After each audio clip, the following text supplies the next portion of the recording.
Adelante, señor rector. Bueno, antes que nada agradecerle la invitación, todo este ciclo de conferencias que se han estado implementando, que se están llevando a cabo ahorita en este momento, que se están vía la coordinación de la Unidad Académica de Docencia Superior y la coordinación de vinculación, pues permite un proceso de reflexión muy importante, posibilidad en este proceso de las instituciones de educación superior y más una universidad como la nuestra, como la Universidad Autónoma de Zacatecas. Creo que en este mismo momento las circunstancias, la situación, el problema financiero, aunado a la crisis de salud, al proceso de la transición, del cambio de autoridades al interior de la universidad, nos lleva a que reflexionemos para plantear una estrategia de refundación de la institución. En los próximos meses, frente a la cuestión sanitaria, se nos va a enfrentar la situación económica. Y la única forma de entrar en un proceso de cambio, de transformación importante, de gran alcance, de gran trascendencia para la universidad, es armar una estrategia de refundación de la universidad que nos permita, frente a la nueva realidad, frente a la nueva coyuntura, armar un proceso de una nueva forma de relacionarnos en el tema que tiene que ver con el modelo educativo. Y son pertinentes las áreas, y divisiones, si vamos a pasar a la multidisciplina, a la interdisciplina, si vamos a quedar con una estructura el que está plasmada en la ley orgánica y que los hechos sigue funcionando como una universidad napoleónica por medio de facultades, o sea, que este espacio nos permita, o este tipo de conferencias que se han venido llevando a cabo, que los mismos ponentes puedan plantearnos sus experiencias que han tenido frente a nuevas formas de innovar en las instituciones de educación superior. Estoy convencido que después de que salgamos de este confinamiento, la educación va a ser completamente diferente. Esto que tenemos llegó para quedarse y que va a tener un impacto de gran calado para todos nosotros, y que bajo estas condiciones estemos preparados para adaptarnos de la mejor manera y hacerle frente a esta situación. No sé si en un periodo de 50, 60 años, en realidad las universidades todavía existan como las conocemos hoy. Pues muchísimas gracias por la invitación.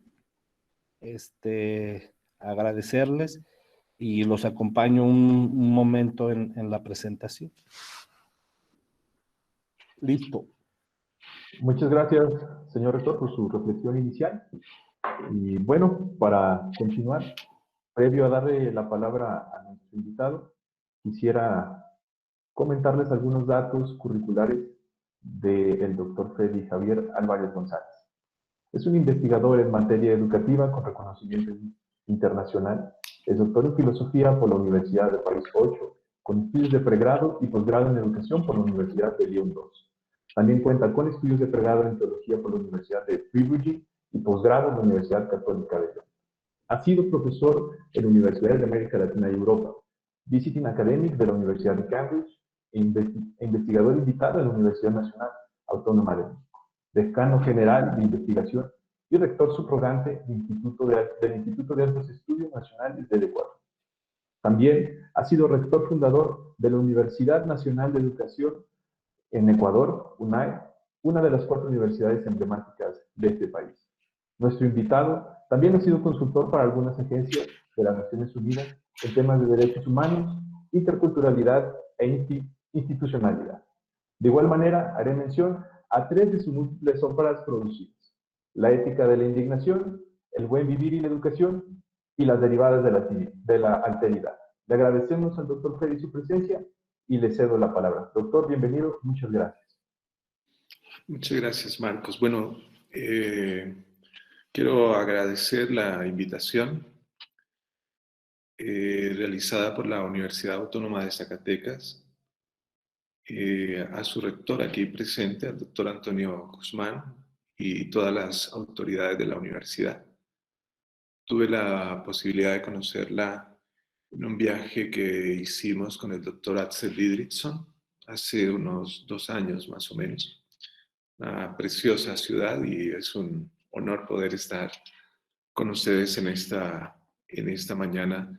De igual manera quiero saludar a toda la comunidad académica que se vincula de la Universidad de Zacatecas y a amigos y otras personas que se han vinculado hoy de México, de la Ciudad de México y seguramente de otros países de América Latina y tal vez de Europa.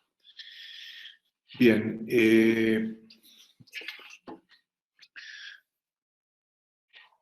¿por qué hay que transformar la universidad hoy? Para responder a esta pregunta, quiero basarme en 2 experiencias.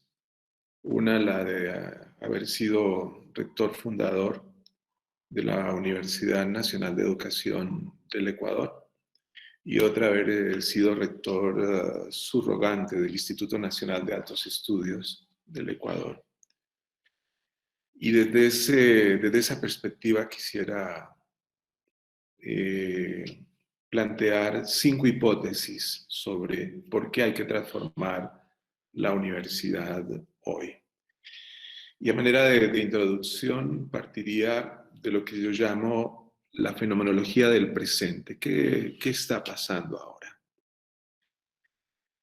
Hay un hecho, sin lugar a dudas, que se ha colocado en lo que podemos llamar nosotros los filósofos la realidad como intimidación, que es el COVID-19.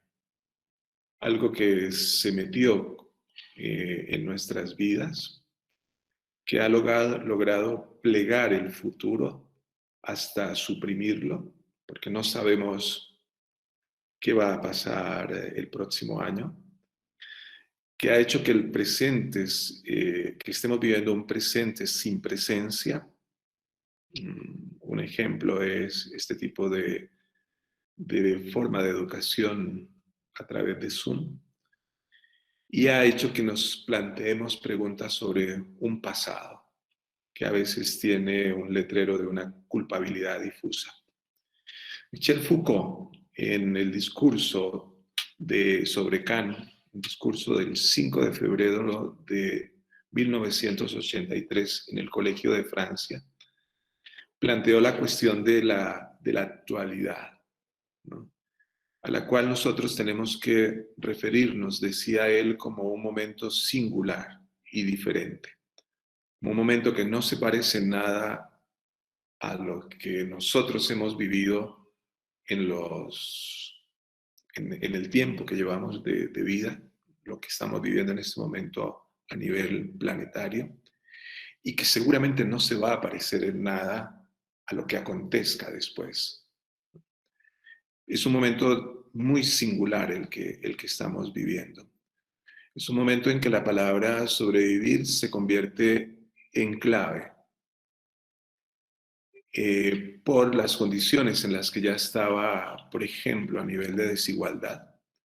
Estamos en un planeta donde antes de la pandemia había un 50% de la población mundial que vivía en la pobreza y en la miseria, y que seguramente esa cifra va a aumentar después de la pandemia. Este presente sin presencia que no se parece a ningún otro, Federico Nietzsche le llamó la ontología de la presencia. ¿Qué está pasando hoy? Es la gran pregunta. Lo cierto es que ninguno estábamos preparados para lo que está aconteciendo. Las universidades, menos. El Estado, menos. Podemos advertir también, sin ninguna equivocación, que gobiernos más reformistas tuvieron más condiciones de salud, por ejemplo, para afrontar este momento. Pero el neoliberalismo que se ha extendido a lo largo del planeta, sin lugar a dudas, y la forma de su capitalismo, nos dejó en una situación de una altísima orfandad y precariedad. Pero, diciéndolo de manera muy general, las instituciones no estaban preparadas para esta dura lección. Y otra cosa que debemos tener muy presente como una de las lecciones de lo que hemos aprendido en la historia es que si nosotros intentásemos dar respuestas que repiten, que retroceden con respecto a lo que nos está exigiendo hoy la realidad, seguramente que nos vamos a equivocar.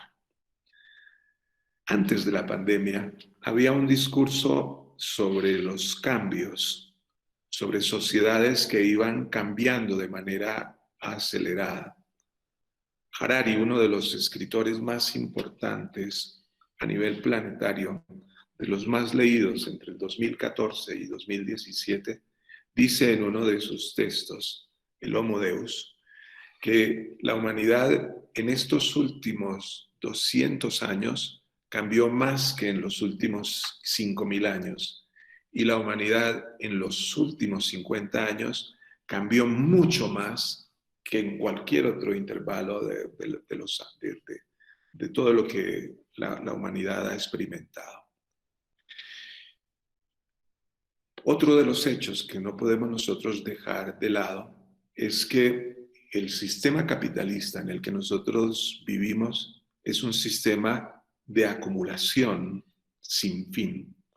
Es lo que llaman algunos economistas la totalidad negativa. Este tipo de ontología del presente tiene tres facetas a mi manera de ver. Una es a la que ya he mencionado, la desigualdad enorme del capitalismo que ha generado el capitalismo financiero, el cambio climático vinculado con una forma de desarrollo extractivista y el capitalismo digital que se ha venido desarrollando y que en la pandemia se ha convertido en un modelo único que nos genera una cantidad de preguntas, por ejemplo, a quienes estamos en las universidades. Esa desigualdad escandalosa se profundiza. Hay un estudio de Oxfam en la que dice que casi de las 70 personas que son 1.000 millonarios de América Latina y el Caribe, 40 de las cuales viven en Brasil, estas personas han ganado más de 46.000 millones de dólares en estos últimos meses.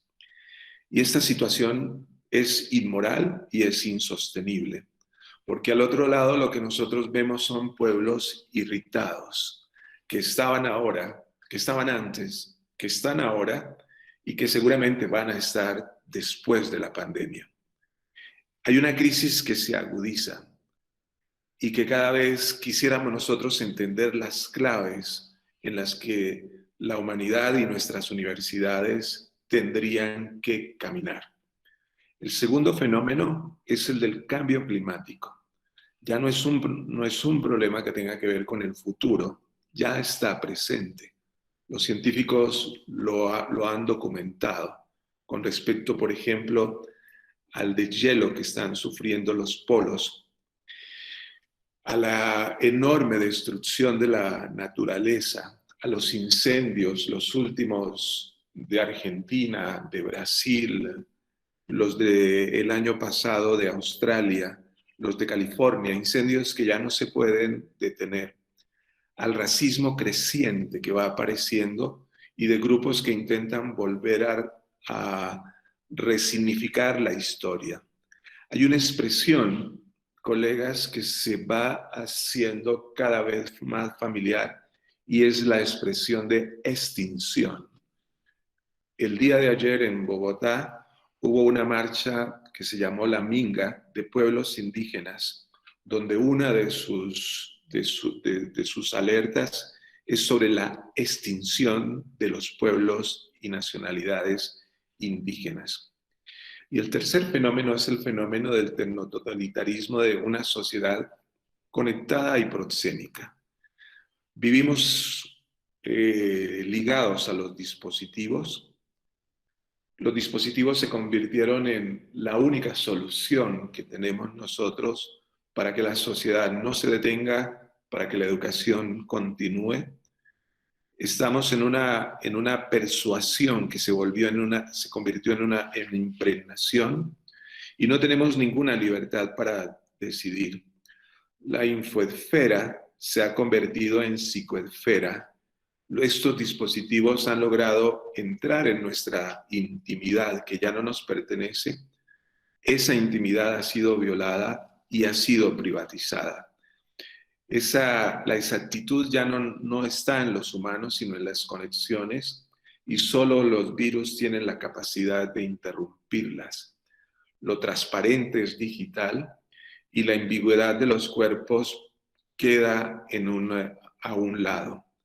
Hay una fragmentación y una profundización del individualismo a través de toda esta conectividad que normalmente intenta ser saldada con la conjunción de la misma conectividad. Estamos en una situación, como lo diría un especialista que escribió también el 26 de marzo del 2019 en el New York Times, un artículo que dice: en la educación estamos ante una situación mundial donde la presencialidad será para los ricos y la educación virtual será para los pobres. Ha pasado en este tiempo una dificultad en América Latina, alrededor de un 30% de una población de estudiantes que tienen dificultad para matricularse, no solamente en la educación pública. Se viene extendiendo lo que decía Bernard Stiegler, que murió también hace poco, un filósofo francés. Estamos en la sociedad que destruye el empleo, en los estados que destruyen el empleo, y que lo que van generando es más trabajo. Tenemos más trabajo, pero en una precariedad de las condiciones del empleo. Jóvenes y adultos cada vez más están obligados a preguntarse por esa palabrita que es casi de contenido mágico sobre el emprendimiento. Y la discusión no será solo si se aprende ya con la educación virtual, que es una discusión que la tenemos que hacer como educadores, sino que la polémica hoy fundamentalmente en América Latina está en cuanto a la educación como un derecho humano, como un bien público y como un deber del Estado. Es un fenómeno preocupante de todo lo que viene ocurriendo. El otro fenómeno es el de la desmaterialización del acto educativo. No lo voy a trabajar acá, quizás en otro momento, pero lo que vengo diciendo en algunos lugares, en universidades, es que la educación ha sido agujereada y que lo que se vive ahora es un momento de antipedagogización del acto educativo. Ese cambio a la virtualidad, evidentemente que fue un choque para todos, pero hay entre un 40 y un 70% que no ha tenido acceso por su lugar geográfico y su condición económica. No menos de un 20% de la población rural no cuenta con un computador o con internet en América Latina. Y lo que ha sucedido, por ejemplo, aquí en la Ciudad de México con respecto a la educación en las colonias, como esta en la que yo vivo, donde los niños y las niñas de las condiciones de los quintiles más bajos solo tienen comunicación o a través de la televisión o el WhatsApp como una manera de continuación, podemos nosotros imaginar como educadores los resultados negativos de este tipo de aprendizaje. No hay más de un 30% de universidades públicas en la región que tienen internet y cada vez más estamos en una condición en la que se prohíben los sentimientos comunitarios o, como dice Byung-Chul Han, este filósofo coreano, ya cada vez se prohíbe más de manera indirecta los sentimientos sobre los otros o con los otros. El aula se desvanece, la educación se desmaterializa y se profundizan las desigualdades. Sobre este fenómeno, ¿qué está pasando con los profesores? ¿Qué sucede con los profesores? Hay un fenómeno que es muy llamativo. Hemos entendido que la manera de sostener la continuidad es mediante el multitasking. Hoy me atrevería a decir que el acto educativo se ha llenado de un 100% de más tareas que antes de la pandemia, que los despidos en las universidades públicas hacen que se recargue más el trabajo en quienes se han quedado. Y hoy tenemos un fenómeno preocupante: profesores cansados, desmotivados, sin investigación, sin prácticas, sobrecargados de tareas, precarizados porque al mismo tiempo las condiciones económicas van llevando cada vez más a una reducción de los salarios, en una educación que parece un barco a la deriva. Las universidades parecen grandes colegios superiores en donde los profesores y las profesoras cada vez están requiriendo más ayudas farmacéuticas. La primera hipótesis que quiero plantearles a ustedes en esta tarde es: ¿qué está pasando? Ya desde un punto de vista más analítico. Y sobre esto mi primera hipótesis es lo siguiente: no estamos ya en una época de cambios, no estamos en un momento de una transformación. La humanidad y las universidades dentro de la humanidad, lo que estamos viviendo es una mutación profunda de la civilización. Cuando nosotros hablamos de cambios, los cambios hacen parte, yo diría, de todo lo que uno puede percibir ya en un intervalo de 20 años sobre, por ejemplo, los movimientos sociales, las identidades, las luchas de género, la preocupación por el planeta, los cambios tecnológicos, los cambios en la subjetividad, en la manera como entendemos nosotros inclusive la política. Las transformaciones son de otro orden, no son iguales a las revoluciones de los cambios. Cuando uno decide transformar, lo que uno está es hurgando, desacomodando, rompiendo lo que podría ser una performance de las adaptaciones, y a veces emergiendo con rabia contra la precarización. Es lo que decía el señor rector, o sea, no podrá ser igual la universidad de la pospandemia. Los cambios se introducen a veces sin consultas en nuestras sociedades sospechosamente democráticas. Esos cambios, el uno sigue al otro, el nuevo apabulla al contrario, y las transformaciones en realidad son extrañas, suceden pocas veces.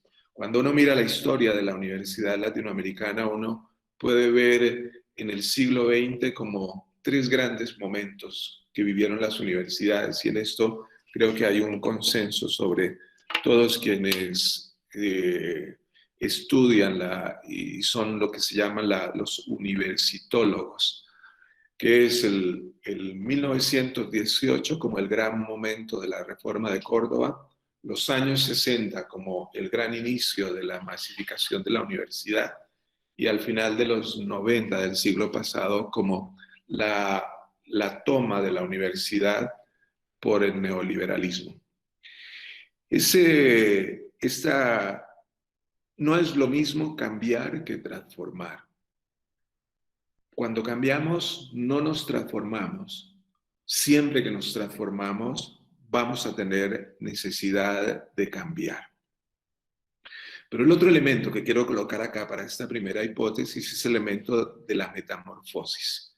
¿Por qué no es un momento de cambios ni es un momento de transformaciones? Edgar Morin, en un escrito de 2011 que se llamó La Vía, nos dice, abro comillas, cuando no logramos solucionar nuestros problemas o cuando logramos construir un metasistema para tratar nuevos problemas, lo que estamos experimentando, dice él, es una metamorfosis. Y él dice sobre esta situación que es cuando la humanidad ya lo que tenía no es una respuesta con respecto a los nuevos acontecimientos, cuando aquello aparece como obsoleto, estamos en lo que yo llamaría una realidad con una causalidad accidentada sin causa. ¿Qué quiero señalar con esto?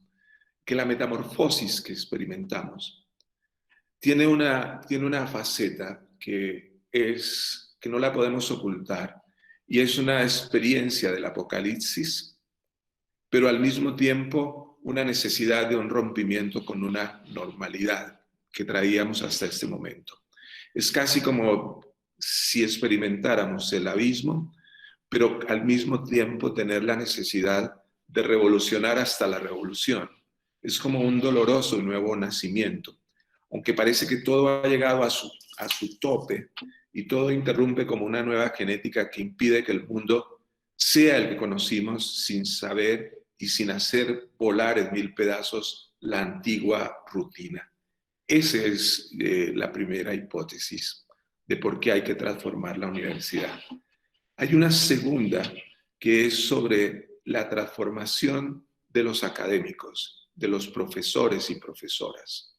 Y esta hipótesis, lo que quiero señalar es que no pueden ser los mismos como nos formamos. No vamos a tener un profesor igual al anterior, que prepara para las disciplinas, que lee libros, que tiene un título de doctor o de máster para asumir la universidad. No basta con esto. Necesitamos un profesor inscrito en un modelo pedagógico articulado con las tecnologías, un profesor mucho más internacional de redes y de grupos, un profesor y una profesora con un conocimiento sobre los aprendizajes y alguien más inter y transdisciplinar. ¿Qué quiero decir? Que esto va a cambiar profundamente lo que ya señalaba el señor rector sobre las facultades, va a cambiar en una nueva configuración de las carreras, en una nueva manera de entender la universidad y la educación. Pero ¿de dónde venimos nosotros? Los profesores y las profesoras universitarias somos algunos educadores, otros son científicos, otros son artistas, investigadores, que vienen de ciencias sociales y ciencias exactas. Somos personas a los que las sociedades y a veces los gobiernos les consultan, se les lee, se les escucha, porque tenemos algo que decir sobre el mundo. Tenemos la tarea de preparar las nuevas generaciones. Estos profesores que habitamos en lugares que se les llama universidad, que es una institución que viene de la Alta Edad Media, venimos de una institución profundamente colonial, patriarcal, capitalista. Y aunque hoy haya una mayor presencia de mujeres en la universidad, casi siempre se les niega la posibilidad de ocupar puestos de autoridad. Y si alcanzan alguna responsabilidad superior, casi tienen que luchar día a día contra un sistema que sigue siendo machista. Nuestras universidades siguen dejando a un lado a los indígenas y a los afrodescendientes, que tienen que luchar contra una violencia descomunal y que está todavía presente en nuestros países. George Dumézil decía en 1958 que el continente indoamericano se erige en el mito de la triple funcionalidad, que son los oradores, los veladores y los laboradores. Esto tiene unas secuelas en la gobernanza, en la disposición social y en la construcción de la subjetividad de Occidente, donde la religión, la lucha y el trabajo constituyen un supuesto origen social. No quiero decir que la profesión o la vocación del profesor sea mítica. Lo que sí quiero decir es que el mito permite explicarla de mejor manera y al mismo tiempo el mito permite entender por qué en determinados momentos es una profesión que fácilmente se parasita. El primer grupo de los oradores se implica con la autoridad, el segundo los veladores con la fuerza y el tercero los laboradores con la producción. En otras palabras, Occidente se construye en el libro, la espada y el arado, como objetos simbólicos que convergen en este mito social, y que el saber en tanto que verdad, yendo de la mano con la ética como bien, será inexcusable en la dirección de una sociedad. Y la dislocación va a suceder porque la autoridad no se escenifica en el saber, la fuerza se vivirá en la inextinguible tentación del poder y la producción se transfigurará en la llave maestra de la sociedad. Esta trilogía uno la ve también en la modernidad con un Leviatán de Hobbes que define la fuerza como fundamental para la ley, la producción de los laboratorios en la invención del capitalismo industrial con el nacimiento de la máquina y ahora con el capitalismo financiero anclado en la computadora y con unos oradores que dan nacimiento al liceo, que sustentan la academia, la escuela y la universidad. Le Goff, uno de los historiadores más importantes también de la humanidad, en su escrito sobre los intelectuales en la Edad Media, en 1985, decía que la noción del intelectual asoma en el medioevo e instituye una nueva división del trabajo, al ser un oficio diferente al trabajo físico y al pertenecer a las nacientes instituciones universitarias que son vistas como catedrales del poder. Ese intelectual del medioevo tiene siempre un vínculo con la ciudad, girará en torno a ellas. Esto es importante señalarlo porque cuando aparecen las universidades territoriales o universidades regionales, provinciales o estatales, hay algo que se rompe dentro de esta noción del intelectual. Hay un clérigo que en esta época que da paso al abogado con un nuevo maestro. Ahí las universidades se comienzan a llenar de estos personajes extraños, eruditos, geniales, como en el colegio, como en el caso de los Médicis y del Colegio de Francia. Este vínculo del intelectual o el maestro y luego el científico se va dando en una comprensión selectiva del oficio, una comprensión de universidades que casi siempre han sido reservadas a las élites. Con el nacimiento de los intelectuales se despliega una idea moderna del progreso.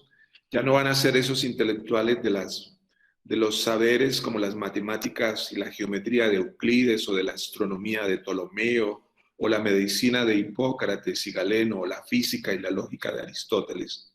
La intelectualidad casi siempre va a ser vista como un oficio del demonio en su nacimiento, al que se consagran, permítame colocarlo entre comillas, espíritus depravados, tal como era señalado por algunos cronistas.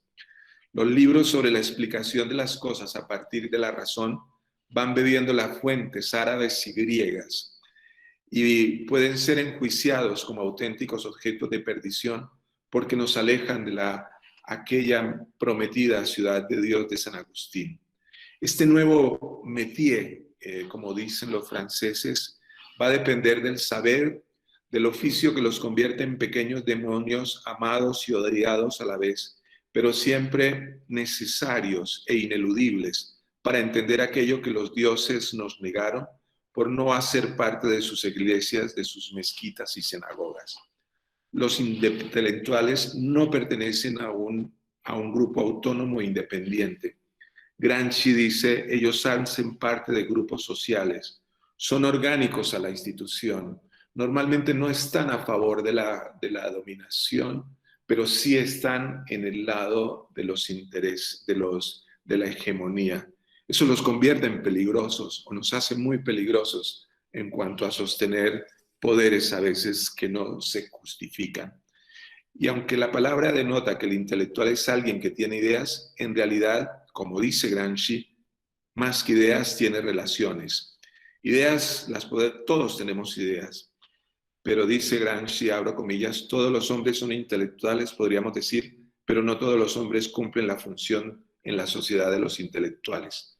Cierro comillas. Esta parte es para enfatizar lo siguiente. Hay tres funciones que han sostenido a la intelectualidad de la universidad. Una es la de tener un saber que durante mucho tiempo se fundamentó en el Magister Dicti como algo instituido por alguien de fuera. Hay una verdad que se enseña a través del saber y de la ciencia, y hay un examen como testificación de los aprendizajes. Estos tres elementos son elementos que, a mi manera de ver, van a romperse necesariamente en una universidad para la transformación. Mi tercera hipótesis es que no hay transformación sin ir hacia una nueva universidad. ¿Qué quiero decir? Que frente a la pregunta de por qué hay que transformar la universidad, yo diría de antemano, porque necesitamos una universidad para la transformación. La universidad no puede definirse a sí misma. La Universidad Latinoamericana y del Caribe fue paralela a la conquista y al despojo español.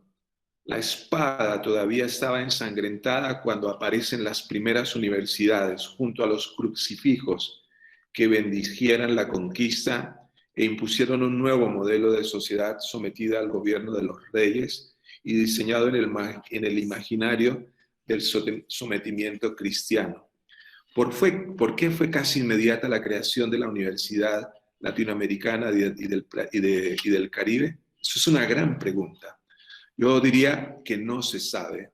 Carlos Tumerman, un estudioso de la Universidad Nicaragüense, propone una tesis.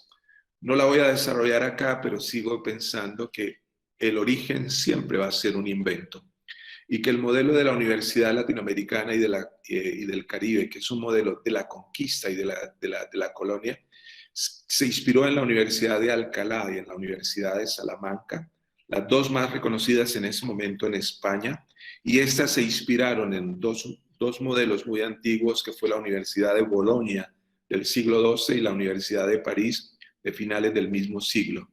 Y por eso tenemos dos arquetipos, una universidad Scholiorum de los estudiantes de Bolonia y una universidad Magistrorum de los maestros de París. Lo interesante y curioso de haber sido universidades creadas bajo esta tutelaje de España, nos dio una serie de fuerzas, pero también nos dio una serie de debilidades. Una de ellas, con respecto a América Latina, y que la quiero señalar básicamente para pasar a la cuarta hipótesis, es que los españoles solamente aceptaron la teoría, por ejemplo, de Newton 100 años después. O sea, la resistencia a la ciencia fue algo que nosotros también heredamos en una universidad que nos convierte en universidades profundamente napoleónicas. Y termino esta parte con una cita de Darcy Ribeiro en 1969, un brasileño también de alcance mundial, en el que él decía que la Universidad Latinoamericana difícilmente nos ha concedido la posibilidad de ser otros. A veces solo hemos llegado a la conciencia de nosotros. La Universidad Latinoamericana y del Caribe no ha podido ser la institución que unifica la cultura como lo hizo la Universidad Francesa, aunque nuestras ciencias sociales sean muy afrancesadas. Tampoco ha sido la Universidad de la Ciencia como la Universidad Alemana. Nos ha hecho creer que estamos para ser beneficiarios de sus aplicaciones. Y tampoco ha sido la Universidad de la Tecnociencia Pragmática Norteamericana, cuyo modelo es sustancialmente privatizado. o la Universidad de la Autosuperación japonesa, que la desconocemos totalmente. Entonces, esa tercera tesis es sobre el cambio. La cuarta es sobre, esta la voy a mencionar solamente para no pasarme de los 45 minutos, que es, necesitamos una universidad anclada en el buen vivir. Lo hicimos en el Ecuador y sigo pensando que esto es una propuesta planetaria. ¿Y por qué lo digo? David Harvey, en uno de sus escritos de esta época, en las razones para ser anticapitalista, se preguntaba por qué funciona el capital. Y él lo primero que dice es que funciona de una manera omnipresente y omnipotente en todos los espacios, urbanos y rurales, a través del mecanismo del mercado. La geografía de la vida y el imaginario y las subjetividades están colonizadas por el capitalismo. No estamos ante un fenómeno que ignoremos y que nos divida mundialmente. En realidad, todos somos más o menos capitalistas.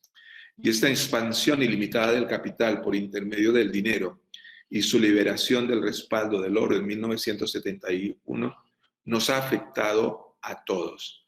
La ganancia fue el objetivo. La única pregunta al final del día para un capitalista es ¿cuánto ganamos? Sin ganancia no hay crecimiento y sin crecimiento no hay desarrollo. ¿Por qué colocar el buen vivir? Porque es, como ustedes, algunos de ustedes conocen, es más que una noción, un modelo de vida que nace entre los pueblos y nacionales indígenas, porque en tiempos de la pandemia hemos estado nosotros ante un fenómeno en el que todo mundo ha estado obligado a separar lo esencial de lo superfluo, ante el frenazo, como diría Walter Benjamin, del capitalismo mundial. No voy a profundizarlo acá, simplemente paso a la última hipótesis sobre el buen conocer. Hoy la universidad requiere hacerse la pregunta sobre los conocimientos, sobre las tecnologías y los conocimientos. Hoy lo que más necesitamos es conocer. Y el conocimiento de hoy es incomparable con lo que se podía conocer hace 20 años. No es lo mismo la economía social del conocimiento del capitalismo cognitivo. Nuestras sociedades en las últimas 3 décadas han mutado a sociedades de la información. Y algunos dirán, todavía nos falta mucho para la comunicación. Hoy somos más infelices porque ya sabemos que no sabemos. Y vivimos quizás en la ilusión de creer que sabemos porque tenemos mucha información. Ya no se compra un objeto, lo que se vende es el conocimiento sobre el objeto y se educa para su uso. Y los aprendizajes condenan la memoria. Paso rápidamente y entro a las conclusiones. ¿Por qué transformar hoy la universidad y qué hay que tener en cuenta para transformarlas? Primera cosa, las transformaciones son una trama que siempre va a acarrear la pregunta sobre el poder. En otras palabras, nada de lo que nosotros queramos conseguir con respecto a lo que queremos que suceda en la pospandemia, lo podemos hacer sin la pregunta del poder como ciudadanos, como movimientos, como mujeres, etcétera, etcétera. Segundo, un poder legítimo no se sostiene a sí mismo. Solo se puede sustentar. Alguna vez Ernesto Laclau decía que el poder se sustenta en el número de la mayoría o en los movimientos sociales. Sin embargo, lo que quiero señalar es que debemos tener desconfianza de quienes se apropian de la política, de las instituciones, de ellos desconfiar profundamente. El poder no se legitima por sí mismo. Tercero, nunca se podrá concretar totalmente un sueño. Lo que queramos hacer va a implicar contradicciones inevitables, errores que nunca faltan, límites que están a la orden del día. Pero no podemos, por ser realistas, abandonar los sueños. Las luchas al interior siempre van a estar presentes y es importante distinguir entre cambiar el agua, como suele decir la sabiduría popular, y botar el niño para asumir correcciones indispensables. Cuarto, la lucha por la transformación implica advertir sobre un fenómeno que ocurrió y que sigue golpeando, yo diría, mucho más a las generaciones jóvenes, el fenómeno que llamó un filósofo la desustancialización de la política, que no puede ser correlativa a la lucha entre izquierda y derecha. A partir de los que no tienen poder, siempre que nos pongamos nosotros a ese lado, yo podré decirles, colegas, que no nos vamos a equivocar. Y quinto, cualquier reforma, transformación a la educación va a implicar cambios en la mentalidad y en la institucionalidad. Son dos condiciones fundamentales para la transformación. Mentes nuevas en instituciones viejas terminan por abandonar o siguen la línea o seguir la línea de la tradición. Nuevas instituciones con viejas prácticas y mentalidades conservadoras rápidamente detienen la velocidad con la que una institución ha querido cambiarse. Necesitamos apostarle a las dos cosas en la transformación, en la mentalidad y en la nueva institucionalidad a partir del buen vivir. Muchas gracias por su atención y seguimos en la conversación a partir de sus preguntas.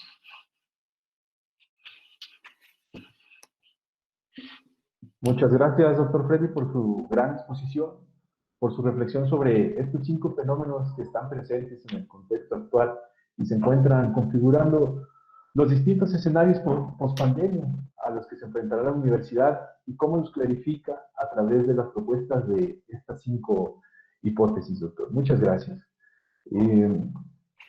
Se abre en este momento la ronda de preguntas. Por favor, quien tenga alguna pregunta, escribirla en el chat para darle la palabra y pueda realizar su intervención. Muchas gracias.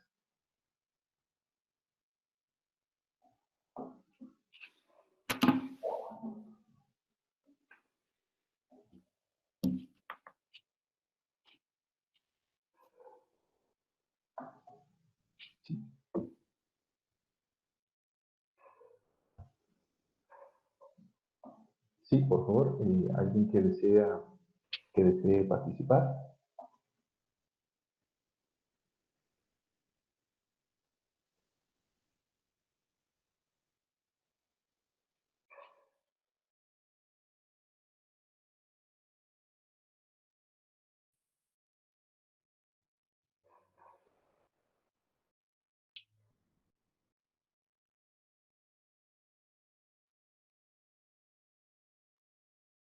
Gracias. Tenemos la participación de Wilfredo.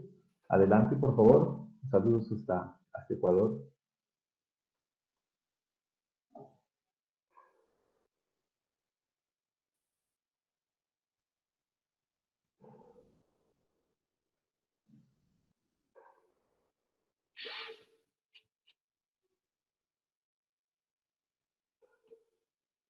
Bueno, nos pasa la pregunta por chat y la pregunta es la siguiente. ¿Tienen la confianza en la transformación de la universidad ante potencias que no alcanzan de entender la solidaridad? Doctor Freddy. Gracias.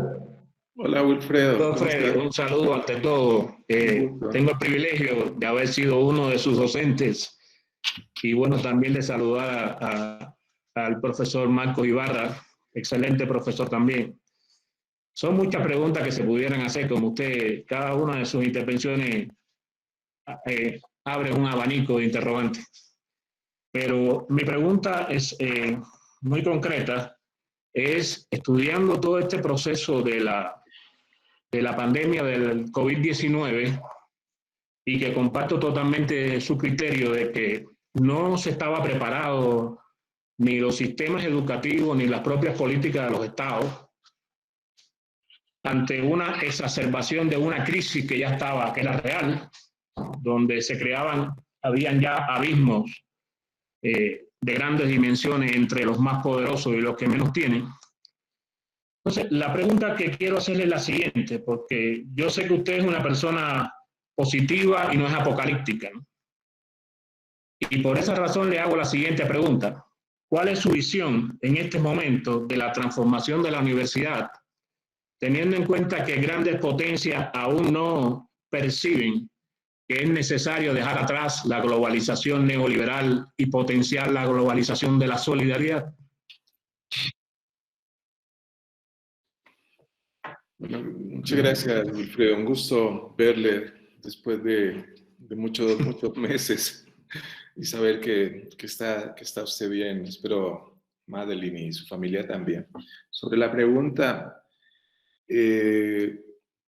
la globalización es uno de los fenómenos que ha sido puesto en cuestión desde el inicio de la pandemia, ¿no?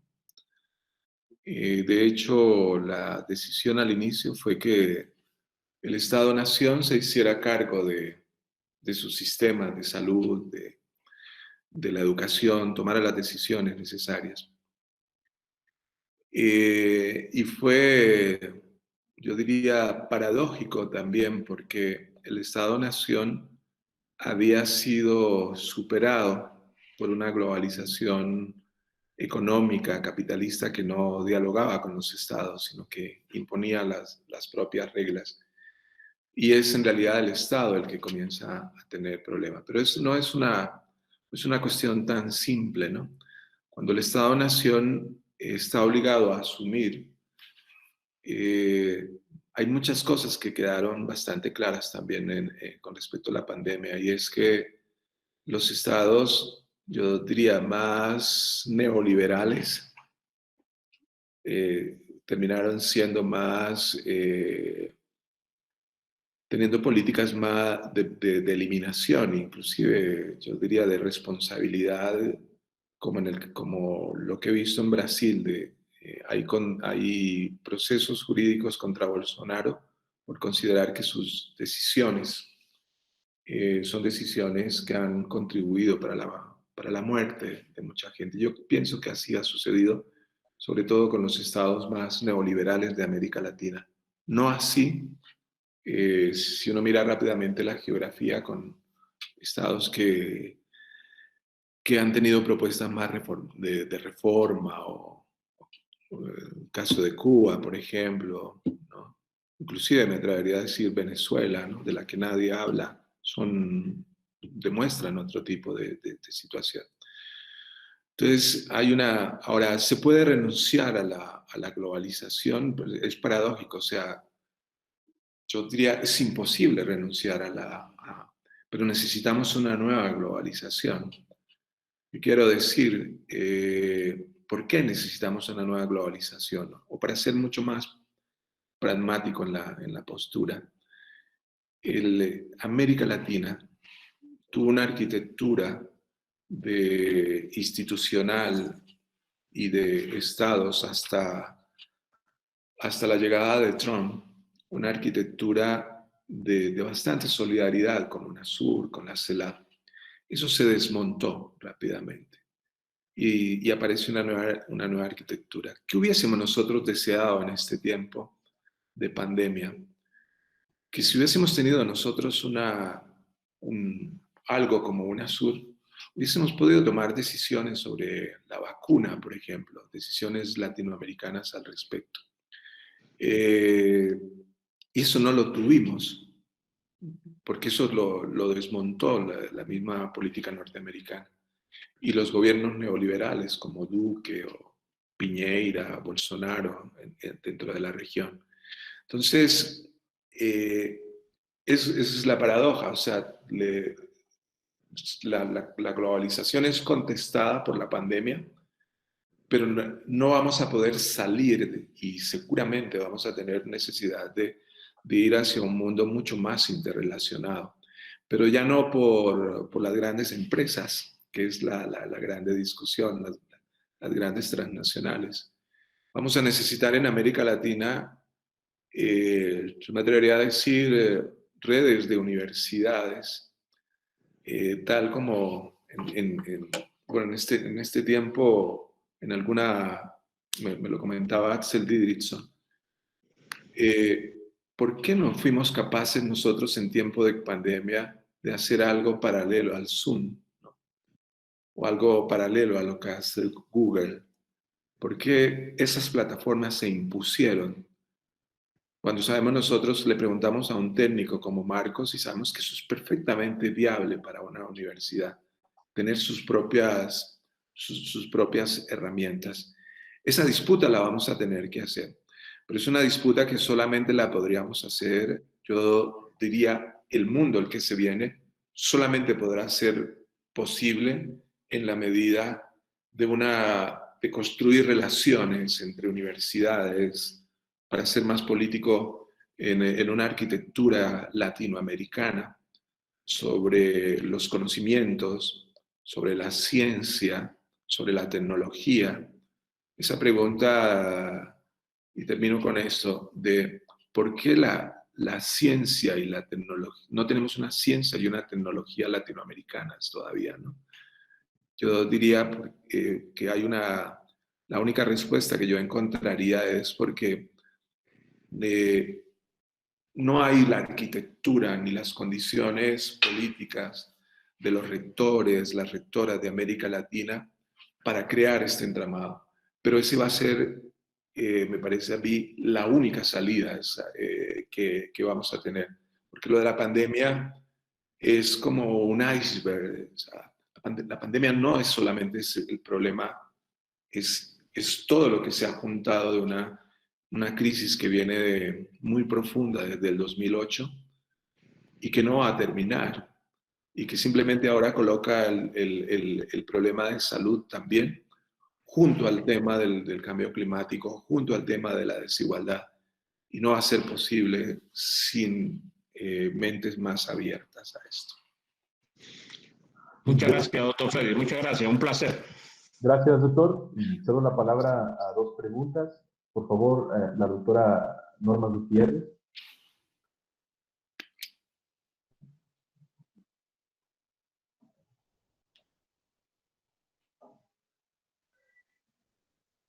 La anoté en el chat, pero si gusta que la haga por este medio. Sí, por favor. Aparte de felicitarle, la verdad me dejó en shock con toda la información que comentó.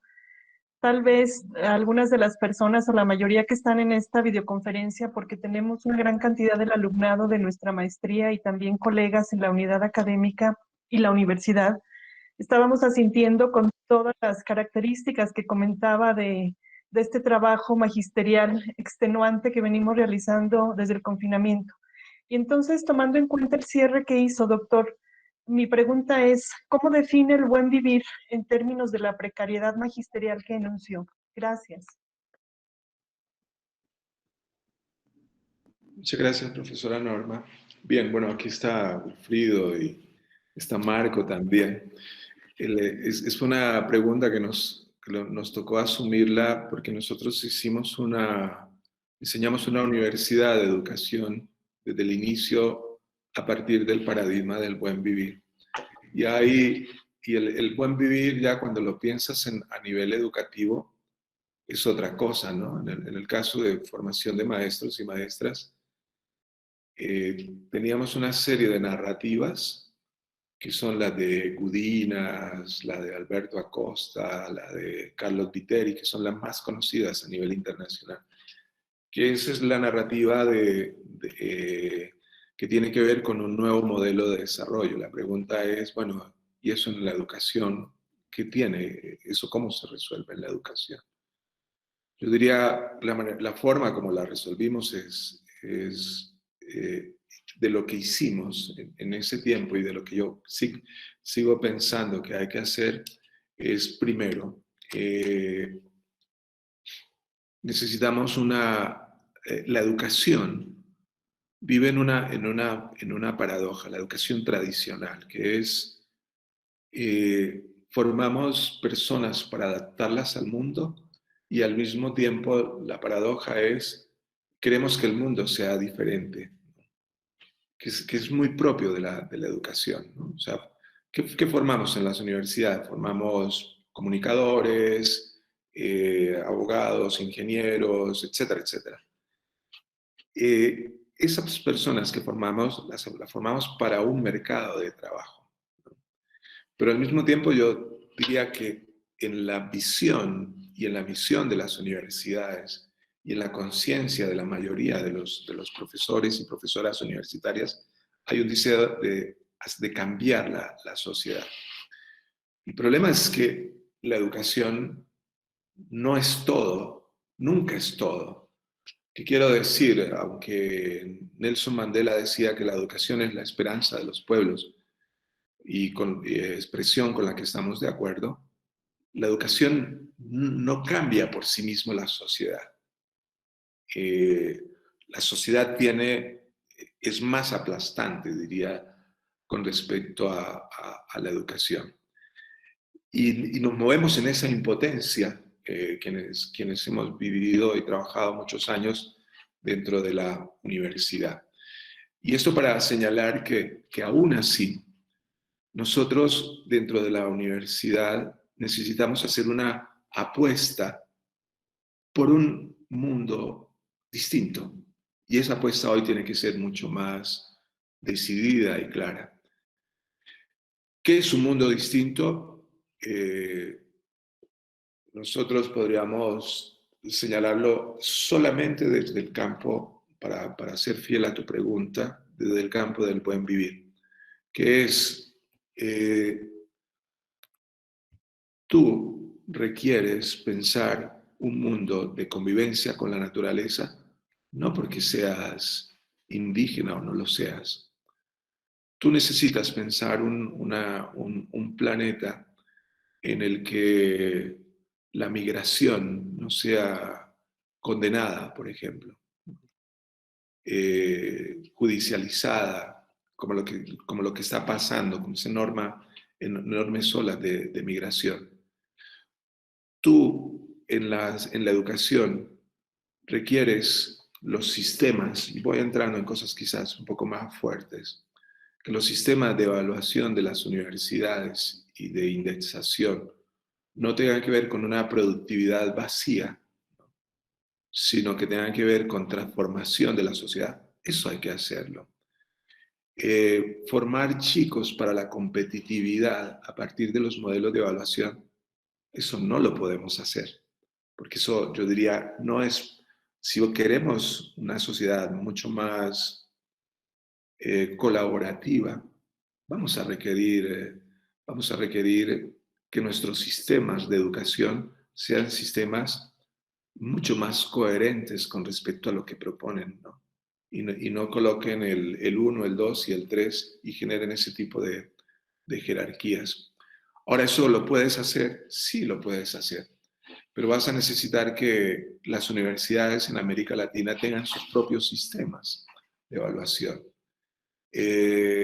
Y no entrar en esta línea de capitalismo digital, donde todos estamos preocupados cada año por hacer las tres publicaciones que estén en revistas indexadas, sin colocarnos las grandes preguntas. O sea, el buen vivir a mí me parece que lo que nos recuerda es que hay que volver a lo esencial en la vida, ¿no?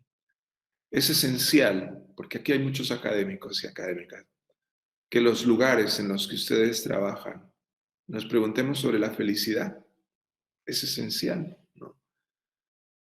O vamos a estar todo el tiempo preguntándonos sobre el poder, de cómo asaltamos la universidad, ¿no? De cómo cómo los profesores podemos mantenernos dentro de la universidad. En mi experiencia, siempre pienso que las transformaciones es más fácil hacerlas con la gente joven que con la gente vieja como yo. Siempre pienso, ¿no? Porque las universidades son instituciones que tienen gente muy reaccionaria con ideas muy revolucionarias, ¿no?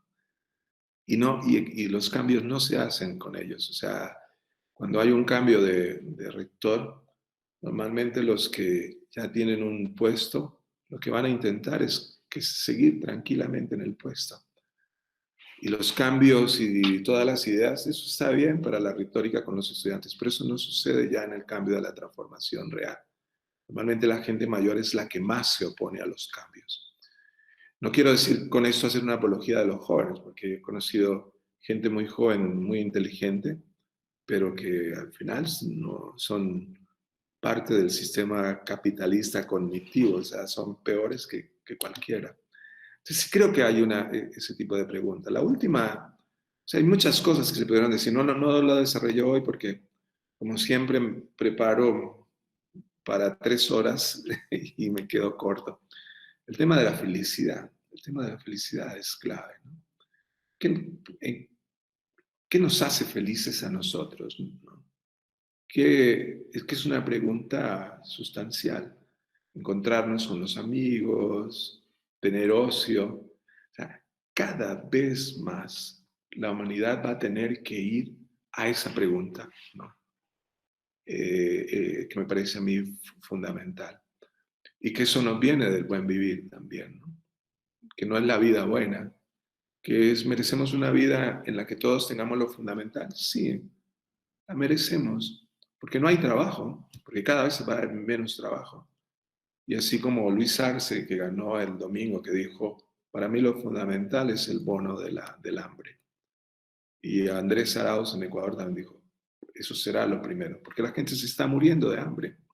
Entonces necesitamos que esos mínimos estén, necesitamos que los profesores de nuestras universidades tengan buenos salarios. Claro que eso no nos nunca podemos tener una idea en contra de esto. O sea, no a la universidad que precariza a los profesores. No. Tú puedes estar en una universidad y tienes que ganar decentemente para poder vivir y alimentar tus guaguas, poder comer con tu compañera. Son cosas básicas, pero hay otras preguntas sobre el mundo que están puestas allí y que el buen vivir las trae, las coloca, ¿no? Que nos hacen recordar a Hannah Arendt, por ejemplo, cuando dice en la crisis de la educación que la educación es la única manera de salvar el mundo. El mundo no lo van a salvar los políticos. Les podemos preguntar a los políticos qué hicieron con el mundo que ellos tuvieron cuando estuvieron al frente. Pero el mundo en realidad lo salvan los educadores, en la medida en que garantizan esa continuación y esa transformación del mundo. Y lo van a cambiar los niños y las niñas. No lo vamos a cambiar nosotros, ¿no? Yo diría a todos los que estamos acá, nuestros guaguas tendrán que mirarnos y no sé si tengamos la capacidad de mirarlos a los ojos. De este mundo tan averiado es lo que les hemos entregado, ¿no? Entonces, la educación es un espacio increíble, pero la educación será profundamente transformadora en una de estas líneas. No digo que sea la única, que es la línea del buen vivir. De enseñarnos a vivir que no hay que trabajar de las 4 de la mañana a las 11 de la noche para poder comer, ¿no? Que los lugares no tienen que ser un lugar de destrucción de la gente, ¿no? A partir de las jugarretas del poder, etcétera, etcétera. Muchas gracias, doctor. Tenemos otra pregunta de parte de María del Refugio Magallanes. Por Sí, favor. sí, buenas tardes. Bueno, pues Gracias. indudablemente las conferencias a las que hemos estado asistiendo nos remiten, yo creo que a un gran compromiso. No solamente revisar qué hacemos como docentes en la universidad, sino en qué tipo de universidad estamos. O sea, y en este caso, creo que a mí me queda claro por lo que han dicho en esta conferencia y en la otra, en que la Universidad Autónoma de Zacatecas es parte de estas universidades de Estado o de estructura napoleónica, y precisamente es de ahí donde tal vez radica mi mayor preocupación, en cómo hacer transformaciones si tenemos esta característica. Yo preguntaba, y sobre todo usted exponía a través de un esquema, digamos, muy, la idea de Estado hegemónico o de una perspectiva, estructura hegemónica, el papel de la hegemonía, de esa cultura hegemónica y sobre todo del intelectual. Y hablaba de, yo me pregunto, entonces, ¿cómo ser un intelectual orgánico crítico que incide en la construcción de esta nueva civilización? Porque creo que eso es lo que urge, una nueva civilización donde pueda haber cabida para ese buen vivir y ese buen conocer. Que bueno, me gustaría mucho saber qué era ese buen conocer porque ah, no me quedó claro. Muchas gracias y muchas felicidades.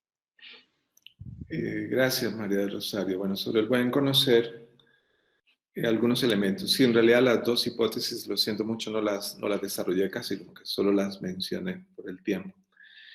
Pero nace de un diagnóstico, ¿no? Que es el siguiente. Nosotros tenemos universidades en América Latina públicas, ¿no? Públicas, no se pagan en realidad. Estas universidades no aparecen ni en Asia ni en Europa. Tú pagas, menos en Norteamérica. Aquí tenemos universidades públicas.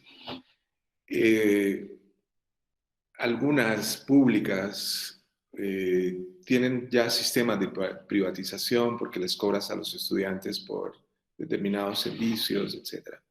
O sea, lo público no existe de manera pura, también lo sabemos. Pero los conocimientos que trabajas tú en la universidad no son públicos, ¿no? Son conocimientos a los que tú accedes a las grandes plataformas de datos pagando. Además, son conocimientos, muchos de ellos, que los han hecho ustedes, ¿no? Pero que tienen que pagar después ustedes para poder acceder a esos conocimientos, que es parte de un juego de lo que llamamos nosotros el capitalismo digital. Ese es un principio. O sea, si nosotros queremos ganar en coherencia, necesitamos sistemas de open access, ¿no? Necesitamos comenzar a romper con esa privatización de los conocimientos, ¿no?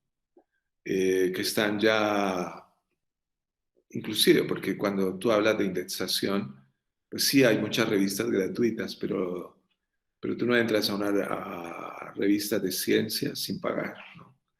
O sea, no puedes entrar ni siquiera a un periódico sin pagar, con excepción de muy pocos periódicos en el mundo. Entonces, ¿qué sucede? Que hay que romper con esa esquizofrenia del conocimiento, pero no es solamente una cuestión de acceso, ¿no? Yo consideraría que es una cuestión que va mucho más allá. Los conocimientos hoy son múltiples, casi infinitos el mundo de los conocimientos. ¿Y qué es conocer hoy? Y ahí hay varias cosas que se ponen en el tapete. Yo diría una primera, que es el tema de los saberes ancestrales y las ciencias. Nosotros, o sea, hoy la ciencia es fundamental,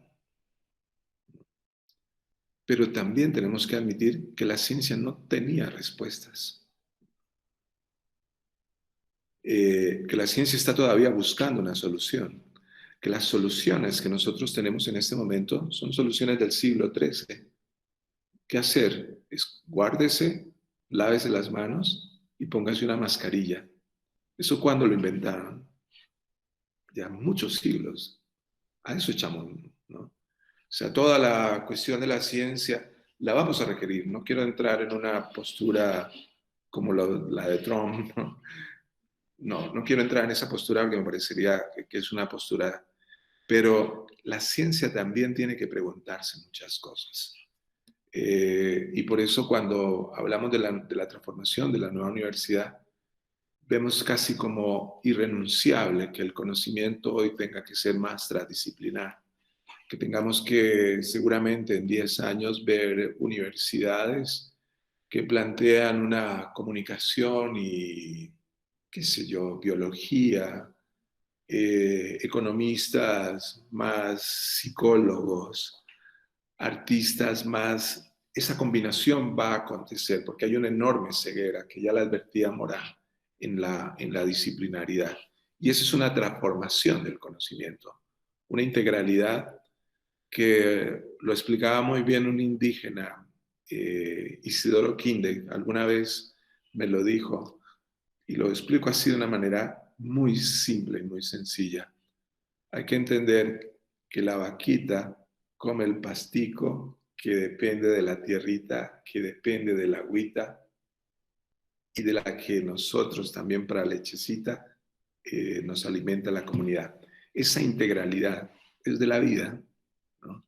Y esa integralidad se nos perdió dentro de un cartesianismo que cada vez más está lanzado hacia la fragmentación y la segmentación de la universidad.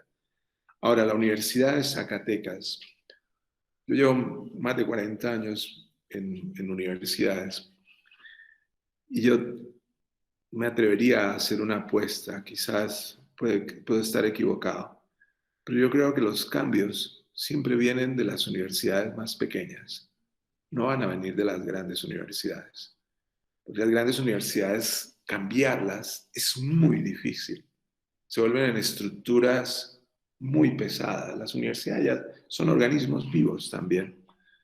Tengo una anécdota al respecto y cierro con esto porque alguna vez estuve en Cambridge y me decía la directora del departamento en el que estaba trabajando que habían hecho una discusión por más de 8 meses sobre si había que pintar el edificio o no pintarlo, ¿no?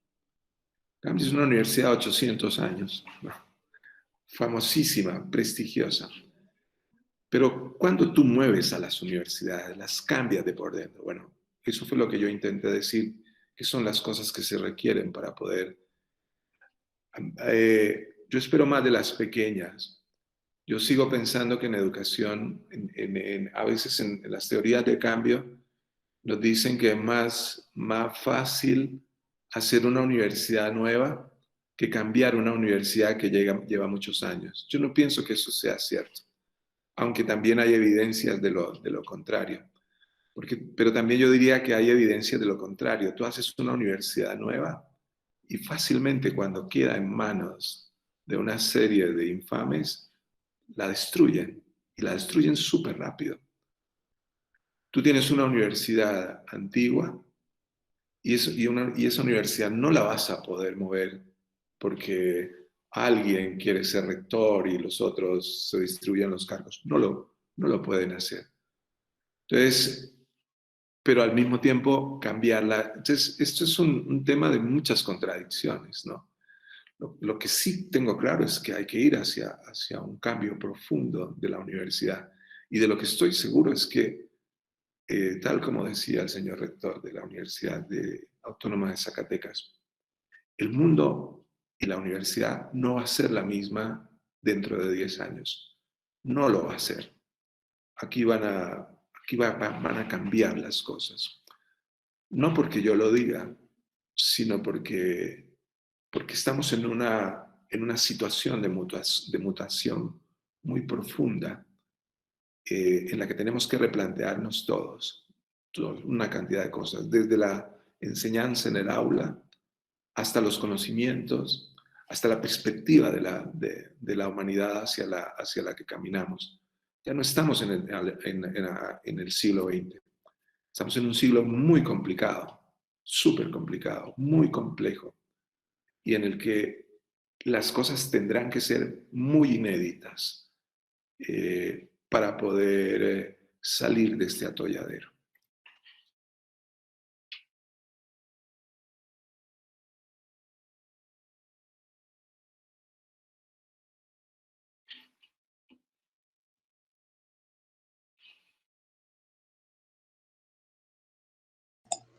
No se escucha, doctor Marcos. Lo siento, se olvidé para encender el micrófono.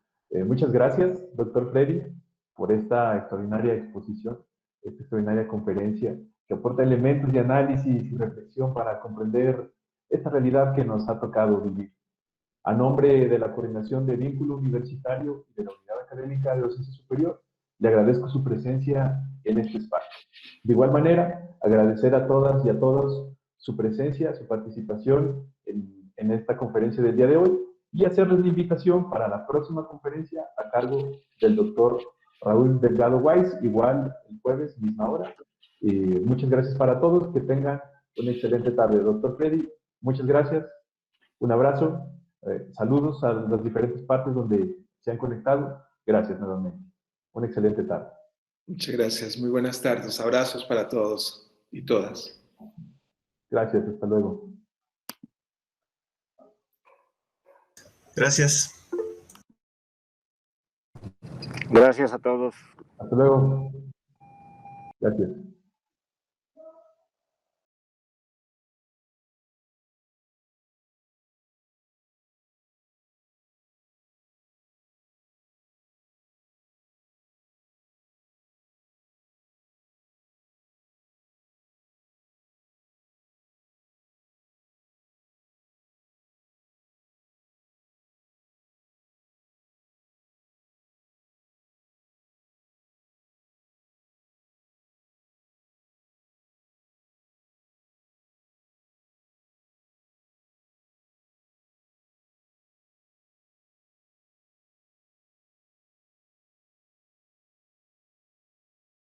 Trabajado con ellos. No sé, doctora, si hay alguna otra que me haya faltado algo. Como les digo, pues para la edición sí se lleva más tiempo, pero a grosso modo sería eso, y el aspecto del contexto de la imagen, que siempre ha sido un primordial para todo.